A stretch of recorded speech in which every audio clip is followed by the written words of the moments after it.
金枪鱼是世界上最贵的鱼种之一，整个分解过程绝对是一场视觉盛宴。这是一条刚从远洋打捞上来500斤的蓝鳍金枪鱼，杀鱼师傅首先将钢刀在机器上面打磨，确保足够锋利，才开始作业。首先将尾鳍砍掉，接着再将金枪鱼尾部薄薄的一层鱼皮刮下来。这把刀虽然锋利，但绝不会多刮下来一块鱼肉，因为金枪鱼的每个部位口感不同，所以要归类放置。鱼尾巴的口感是最为普通的。接着用铁钩子勾在鱼头上砍上几刀，这种砍刀非常锋利，据说是炮弹制作的。再坚硬的头骨只要几下就被砍断，反转一边再砍上一刀，鱼头就被卸下来了，随手放在一旁。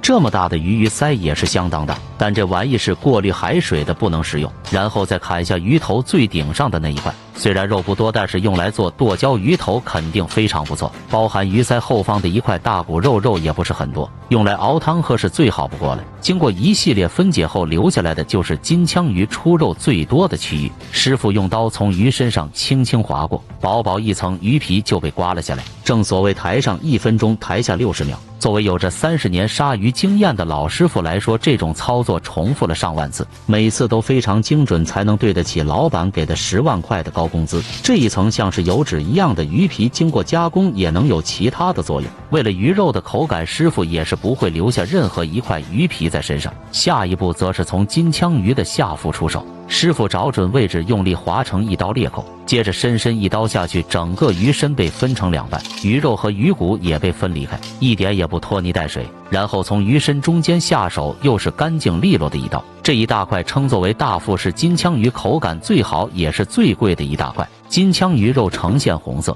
饱含大量的肌红蛋白，比其他的鱼类要多得多，这也为它游泳提供了更好的能量。虽然这样，金枪鱼肉还是属于白肉，大腹的肉质细嫩，呈粉红色，油脂丰厚，入口即化，是金枪鱼中最为肥美的部分。金枪鱼背部和中部这大块叫做中腹，师傅沿着鱼骨中间轻轻划过，一大块饱满的鱼肉就被切了下来。这一部分的鱼肉脂肪含量比较少，口感仅次于大腹，出肉量最大的也是这2块。如果不想花最多的钱吃上一块金枪鱼肉，那么中腹就是大家最好的选择。然而剩下的一块大鱼骨也是宝，镶嵌在鱼骨中间的肉叫做中络，是金枪鱼中最为软糯的部分，因为非常少，食客们会争相抢购。最后师傅将切下来的大块鱼肉分成一些大块，而真正的下腹就是这一块有红有白的区域，上面的纹理分明，看上去就很好吃。